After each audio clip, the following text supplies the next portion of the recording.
Some people see cars as merely a way to go from point A to point B. Others believe that cars are an extension and an expression of themselves. And some cars are merely a statement of your success. In terms of making a statement, there is no statement greater than this, the BMW 7 Series.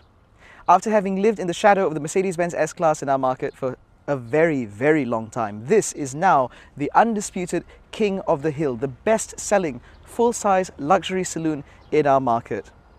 This car is big. Its presence is big. Its grille is, anyway, this is now the best-selling car in its class. And so we are going to find out why. We've been very lucky that BMW Group Malaysia has given us some time in their flagship, the Halo, the Mac Daddy. My name is Ayman Abdullah. This is Malaysian Motoring. This is our review of the BMW 7 Series.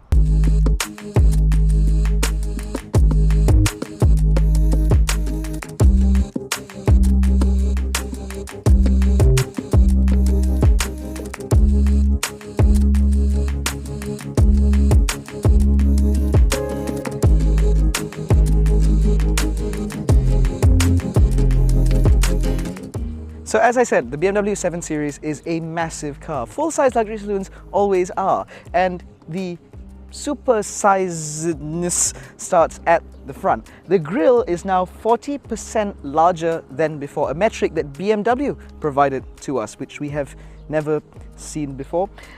Next to them are now slimmer headlights, which now feature BMW laser lights, which are brilliant and blue, and I actually can't tell the difference between that and regular LEDs. Because of the enormous grille, this bonnet has had to be reshaped and resculpted, and it now sits taller and it provides a more prominent bluff front end. Thanks to these new slimmer headlights with the laser light functions I mentioned earlier, BMW's gotten rid of the front fog lights, and instead it's given it this wide chrome treatment with this nice little sculpting down on the bottom, which I must admit looks really good, like really good. They are functional though. There are little side breathers here which kind of channel air across the 19-inch alloy wheels, dual tone, diamond cut, whatever, slightly small, we'll talk about that in a second. And it goes across the front wheel and it comes out of this little breather here.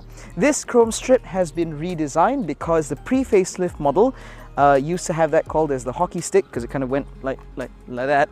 So now it's no longer a hockey stick, now it's more of a golf putter. So going down the side, and there is a lot of side to this car. This is the 740 LE, which is known in foreign markets as the 745 LE, and L, lang, means long. So you actually have an extra 14 centimeters just in the rear of the car alone, and all of that space just goes to the rear quarter. This particular piece of aluminium trim, this is one piece aluminium. This is BMW flexing their manufacturing muscle, saying that we can make this from just one piece. It's a sort of engineering bit of trickery. Anyway, going back down to the wheels, as I said earlier, these are 19-inch alloy wheels wrapped in Hankook Ventus S1 Evo 2 tires. Now, the tires are good, they're quiet, they're grippy, whatever, but the wheels are a bit odd. This is actually the same design as the pre-facelift, but the pre-facelift had them just in silver. Now it's like this dual tone look,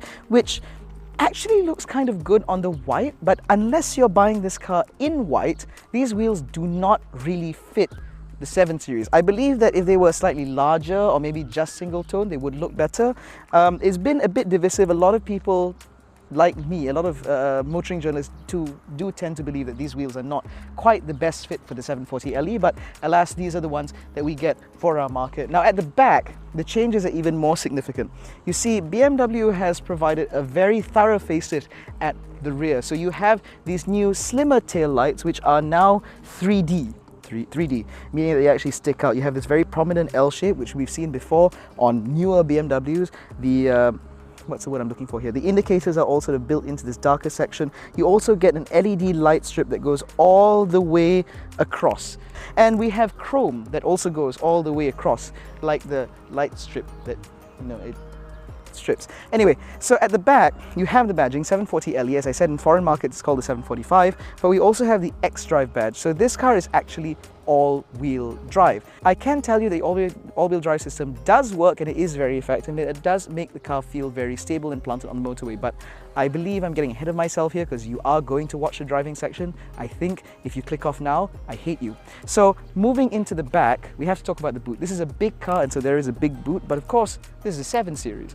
You won't have to reach your hand out and touch a button or get the key. No. Don't be a plebeian. You just sort of kick and the boot. There we go.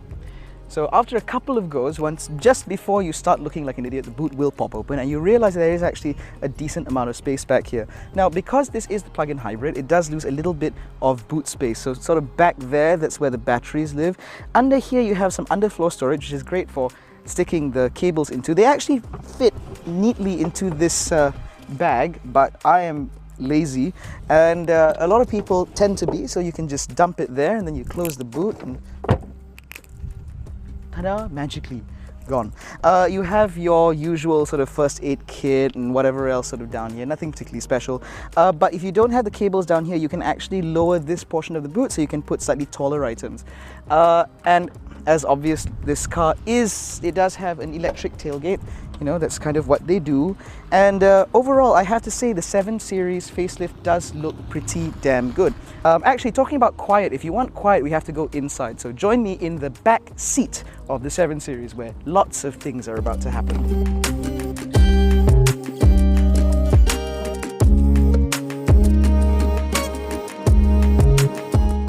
So in the back of the 7 Series, this is sort of where everything serious really happens. As you can see, I have plenty of legroom, as one would expect in a full-size luxury saloon, let alone one that's, you know, long wheelbase spec and all. But for what it's worth, the accommodations back here are fantastic. So let me just remove my and talk to you a little bit further. So back here, accommodations are really nice. There's lots and lots of leather. Every surface in this car is leather. The door tops are leather. This is leather. That's leather. In here, actually feels like leather. I think this is, yes, this is actually leather. It's not even plastic in here. There's only some plastic down here, but even then, it's nice plastic. And in the door bins, it's felt. This car feels incredible. Now, in terms of accommodations, right, as you can see, there's plenty of space back here. Obviously, this car has 4-zone climate control, which means that you can adjust your temperature, you can adjust your wind direction and all that nonsense from back here. But on top of that, you also get lots of other things. You get a screen here, you get a Samsung tablet, a detachable Samsung tablet, which you can use to do all sorts of things. You can set the navigation and send it to the driver. You can change the seating position. You can get the massage function going. There are many massage functions in this car, ranging from very sedate to slightly physically violating. You can also play with the media settings on both of these screens, so you can actually set left and right media players to mirrorcast from your phone, or you can play a movie. There's actually different audio output jacks down there for headphones. You also have an HDMI port, some USB ports. You can properly watch a movie back here and enjoy yourself without even bothering the driver, and you can control it all from this tab. Other things that you can control from this tab include things with the car. So as I said earlier, you can do the seats and stuff like that. You can also change the interior lighting, you can change the rear climate control from here. You can also play with what they call sun protection, which I can find here somewhere. There we go. So sun protection basically talks about all the different sort of, as you can see, I have the sun blind up, I have the moon roof covered, I have the rear sun blind up, but I can change all of that just from here. So I can just tap here and the sun blind goes down. I can tap here and my sunroof opens. I can tap somewhere back there and the rear blind reopens, which I now must close because my videographer is giving me a very dirty look because apparently it has screwed with the exposure on the camera. But you can do all of these things just from the tablet, and when you're done playing with it, you just slot it back in gently and it locks back into place and it's not about to fall out. The funny thing is, a lot of the functions that I just showed you can be done via actual buttons. There are actual buttons here for all of the blinds. There are actual buttons here for the massage function. There are actual buttons here to adjust the seat, so I can push it forward. As you can see, I'm now leaning. It'll get there in the while. Just hold the line collar. So I can lean the seat back like this and properly stretch out, and I can actually screw with the guy in the front seat. You can see over there, I can actually move that seat further away, actually tilt it away like that if I so wanted to, in order for me to get the most legroom possible and to properly enjoy myself in the back of this car. So there are physical buttons for everything, but BMW expects you to play with the electronics in this car. There is an electronic way to do everything to ensure that you have the most options possible. If you are new school like me, you can use the screen. If you are old school and you prefer buttons, you have buttons.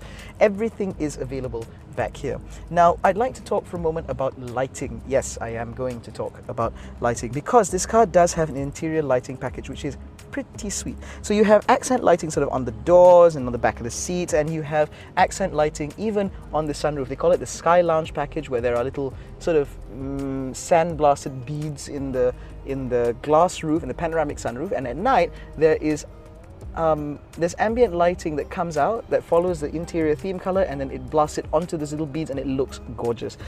You can change all of that obviously from the tablet, but you also have this sort of ambient light here, which it genuinely serves no other function than to look cool. Really, it's funky, this car. Unfortunately, there are only about, there are less than 10 color schemes for you to choose from in terms of interior ambient lighting, which I know sounds like a really weird complaint, but in the S-Class you have 64 colors to choose from. And I don't know how many colors you can get in like the Jaguar XJ or the Audi A8 or the Lexus LS, because, well, nobody gives us those cars to test, but I'm sure they have other colors too. So if you want to be nitpicky, you could say that this car's interior cannot get like properly feng tao if you want. It only goes sort of tasteful. Now in terms of other things that are tasteful, you actually get wood up here on the grab handle. This headliner is Alcantara. You get more wood here and more wood here, and leather, and a mirror with a light so you can look at yourself and bask in the glory of the magnificence that has made all this money to buy this car, or in my case, called and annoyed enough people at BMW Group to get this car. And it's nice back here. As part of the facelift, it's worth pointing out that now the interior upholstery gets this quilting as standard. This is the black leather interior, unless you couldn't tell, but you get like this little bit of grey contrast piping, and you get the quilting in the middle, and it is really, really nice. The other option for this car is cognac, where it's sort of, you know, cognac colored. I would prefer the cognac, or maybe even white leather, but that's not available in this country. But apparently for white color 7 Series BMW buyers, they prefer the black interior. I'm not entirely sure why. I would much rather have this car with the cognac interior, just because it looks a little bit more special. But anyway, enough yapping about cognac leather. We are going to move to the front, where we are going to sit in more Napa leather and talk about even more things. So let's go over there. In fact, I'm really lazy because it's such a nice car, so I'm just going to magically appear in the front in 3, 2, 1. Oh, now you're here. Anyway, so now we're in the front of the BMW 7 Series, which some people will assume is actually just for the driver, which is kind of true. But the thing about the 7 Series is that it's always offered a degree of duality, a sort of Jekyll and Hyde-ness to it. And so the front end of this car is just as important as the rear. So for starters, in terms of driving, I have to move this steering wheel electrically, of course. In terms of driving, this seating position is absolutely perfect. The steering wheel sits bang on center. You sit perfectly, the pedals are perfectly aligned, and the footrest is the right size. I could go on a lot about this car, but in essence, in the front, everything is sensibly laid out. Everything is exactly where you expect it to be, and on top of that, it is all incredibly comfortable. These seats help a lot because there's actually a 2-stage recline where you can actually change the angle of the backrest and the top of the backrest as well, so it hugs you really nicely. Perfect for long distance motoring. These headrests are super soft. You do not need pillows on these because it is just nice. And of course, because everything in front here is wrapped in Napa leather, it feels absolutely posh.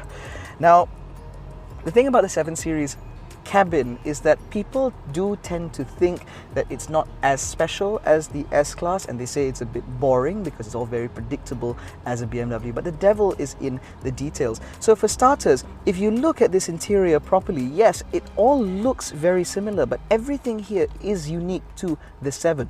All the buttons are unique to the 7. There's even a little touchscreen here, or it's not a, well, no, it is a touchscreen, and you can play with things, and there's even a little fan here that turns, and it's just nice. And all of these buttons here are touch sensitive, so as you float over them you can actually see the different presets available if you should so want to. All of them are unassigned, obviously. There's also a CD player.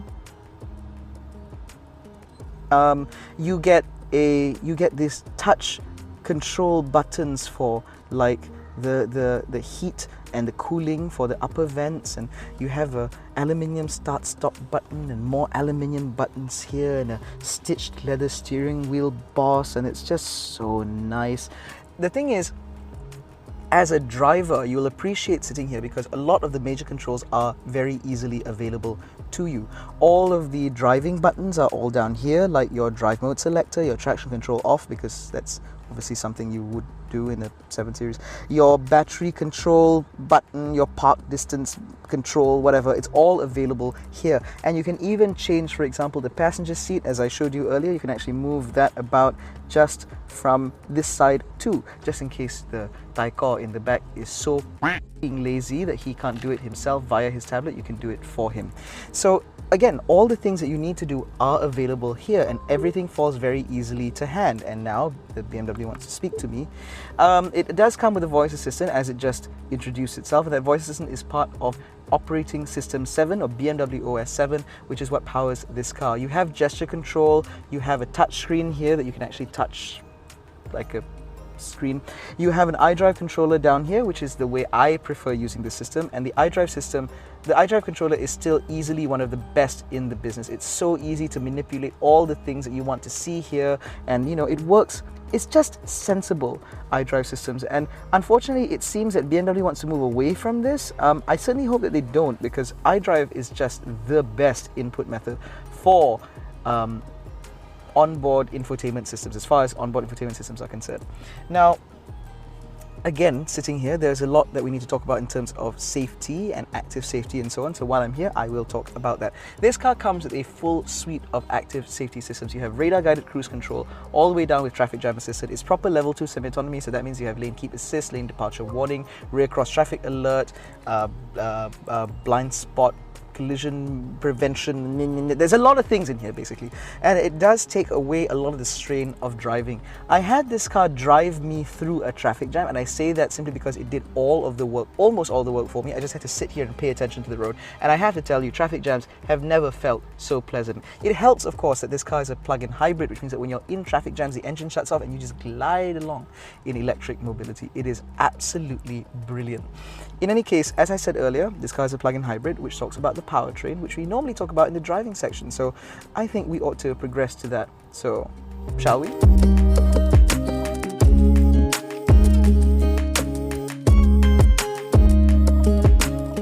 Now, driving the BMW 7 Series. Now, it certainly feels like quite an experience being behind the wheel of a full-size saloon. I used to drive a Mercedes-Benz S-Class, so I'm quite used to the idea of driving a car this large, but it has been a good long while since I sold my S-Class. So getting back into this, it certainly feels like home. And if I'm honest, as a Mercedes-Benz S-Class owner, former S-Class owner, I guess I've come into this with certain prejudices. I've always understood that the S-Class has always been a bit more isolating, a bit more cosseting. It's been a bit more of a luxury car. That's why it is the boss of bosses, the king of kings, the gold standard in this segment. But the 7 Series has always tried to close that gap, and I feel like this has been the closest that BMW has gotten to closing that gap. For starters, driving this car, it is so isolating. You get very little wind and road noise, even well past the national speed limit, I'm told, according to colleagues who have driven this car on the Autobahn. You also get a really plush ride. This car runs on 4-corner air suspension. As a result, this car is so soft and so plush. The road I'm filming this on actually is famous for being absolutely shite, but in this car you can barely feel it. It feels like the road was just paved over after the Muslim minister sort of face planted into the ground. And the thing is, this car just does such a good job at isolating you. You really don't feel the speed. All you feel is this wonderful wafty comfort. And talking about wafting, we have to talk about the powertrain, because this LCI model, the 7 Series, not only gets that bolder, brasher face and the more distinctive rear end, it also gets a new powertrain. So gone is the 2-litre 4-cylinder, instead replaced with a 3-litre straight 6, as well as an electric motor at the back. And combined, it produces about 390 something odd horsepower, just under 400. And I have to say that this is perhaps the best PHEV pairing I have ever seen. Because while we've seen PHEVs in the past with smaller engines, the fact of the matter is, when you drive a car this large, it doesn't matter if it's a full-size saloon or an SUV or whatever, but when you drive a car that's this large and this heavy, you are going to consume quite a lot of fuel, because the little engine at motorway speed will not be able to cope. You will need some degree of electric force in order to keep the car efficient. Now, when you're driving in town, the electric motor can pipe in and out as and when needed. Of course, it does work best with a fully charged battery, but that's another point altogether.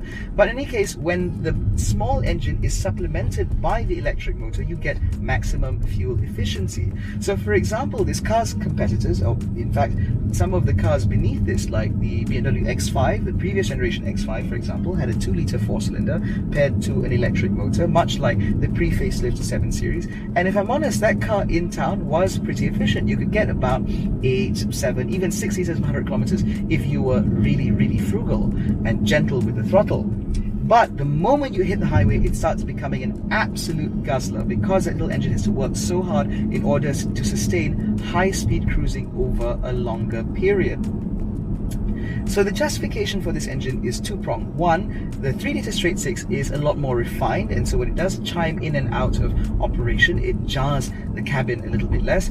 And on the other hand, it is also to provide adequate motive force for when the battery and electric motor simply cannot keep up. So I was concerned, given the fact that we can very barely drive interstate at this point. Oh no, we cannot drive interstate, but we can barely get any distance in. I was concerned that my predominantly urban drive may see this car consume a hell of a lot of fuel. I can luckily charge my car at home, so at least I come back to the car every morning with a full charge, but I was really worried that this car was just going to sap my wallet dry. I can, however, report that in town, this car is incredibly frugal thanks to its larger 11 kilowatt hour battery, which now allows the car to do about 30 to 40 kilometers in a full charge. You should be able to expect about 37, but this morning I charged my car full, came back to it, and found it reported a range of 52 kilometers, which I proceeded to drive 22 and saw that the range actually went down properly. So I guess in the ideal conditions and with the right driver and the right sort of driving profile, you can eke out quite a lot of mileage out of the electric motor reload. But more importantly, when I took this car out on the highway at 3 o'clock in the morning, because it was empty, I can say that this car did manage to still do quite decently. So above 110, the electric motor stops working because obviously it's less efficient at high speed. 1, 2, the petrol engine is the more efficient way to motivate and power the car at those speeds. So when I did that, the petrol engine chimed in really smoothly. I could barely perceive it. It's totally imperceptible. But on top of that, the car still continued to do pretty decent mileage. So let me just get the trip. So I've driven this car 1,318 kilometers since I picked it up, during which time I've done 464 kilometers on electric power, and the combined total consumption right now, as I'm looking at the screen as I have to cycle through the bloody trip again, is 7.9 liters per 100 kilometers. Now, lest I remind you, this is an all-wheel drive 2.5 ton full-size limousine with just under 400 horsepower and can go from 0 to 100 in 5.1 seconds. This car is not a slouch, and yet somehow it is able to do ridiculous fuel consumption levels. I have seen worse fuel consumption levels from the Proton X50, for heaven's sake, let alone something larger, let alone something comparable. I frankly don't know how this compares to the Mercedes-Benz S560e because I've never driven that, and I also don't know how this would compare to the naturally aspirated 5-litre V8 in the Lexus LS because I've also never driven that.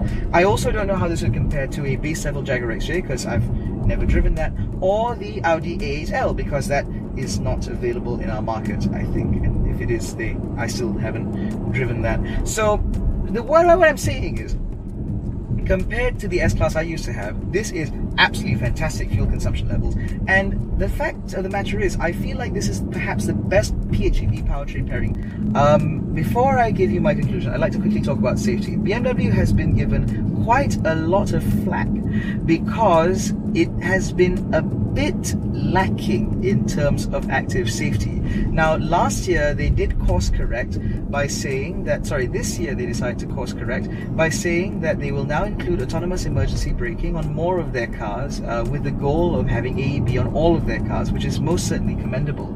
But for this 7 Series, it comes with the full gamut of connected drive features. So the car has a full ADAS suite, which means you have a radar and you also have cameras, and so the car is capable of driving itself, level 2 semi-autonomy at speeds from 0 to some limit on the top that I haven't been able to find because I'm not an idiot. But the level 2 semi-autonomy in this car is truly fantastic. I can really trust the system. It drives so smoothly and it's so considered. I think that this is a better ADAS system than what I've seen in Mercedes-Benz and even Volvo. So I'm really impressed with this car. I love driving it and I love letting the car do most of the work for me. It really does take out the strain. On top of that, you also get things such as pedestrian detection, collision avoidance, rear cross traffic alert, blind spot monitoring, and all that sort of nonsense. Again, this is a flagship luxury car, so obviously it's got everything in it. I'm glad that BMW has not shortchanged customers, except in one particular regard, which, given the car's size, really should not have been overlooked. This car doesn't seem to come with a 360-degree camera, which is weird because the pre-facelift car did. In a car this big, 360-degree cameras shouldn't be a luxury. They really ought to be standard, particularly when you're trying to navigate your way into very tight and very narrow BMW i-Performance charging bays, particularly in places like Bangsa Shopping Complex, especially when the charger cable is too short to actually reach the charge port when you reverse park the car. So you instead have to park it in nose first and require 6 maneuvers to get in and then 16 maneuvers to get out. So I feel like that operation, which was quite tedious and tiring, would be better if it had a 360-degree camera. I'm really not sure why this happened. Now, to conclude, what are my thoughts on the 7 Series? Well, if you are the sort of customer looking to be chauffeur-driven 99.99% of the time, and so you prioritize isolation and comfort and a very plush ride, then this is not the car for you. The Mercedes-Benz S560e, although slightly more expensive, will offer a richer, plusher, more isolated ride. We can't run away from that. But if you want a car like this, where you'll be chauffeur driven maybe 60% of the time, and the other 40% you'll be driving yourself, maybe with your wife and children in the car perhaps, or maybe just your wife or your mistress, then this may be the car for you. It certainly looks a lot bolder. It has a much more aggressive look to it. It certainly has greater presence on the road, I feel, than the Mercedes-Benz S-Class. And more importantly, because of its Jekyll and Hyde driving dynamics, it means that you can really enjoy this car when you drive and still enjoy being driven in it. So that's been my review of the BMW 7 Series. I certainly have enjoyed bringing you every second of this experience. Thank you very much to BMW Group Malaysia for loaning this car to us over a particularly long loan period, I must say, because it has been an absolutely wonderful time, and I may shed a tear as I give it back. Anyway, thank you very much for watching. If you enjoyed this video, don't forget to give us a thumbs up, subscribe to the channel, hit the little bell icon, stay notified every time we make a new upload. Don't forget to follow us on Facebook, Twitter and Instagram. You can follow my socials as well. All the links are in the description below, and we certainly hope that you had fun. Again, thank you for watching. Take care, stay safe, jangan bodoh. That's kind of what they do, and overall I have to say the 7 Series facelift does look pretty damn good. I apologize for the noise. My other presenter has just arrived and she's slightly insane. She's removed the back box from her Polo GTI, which is why it sounds like an absolute bloody racket. So we'll just ignore that.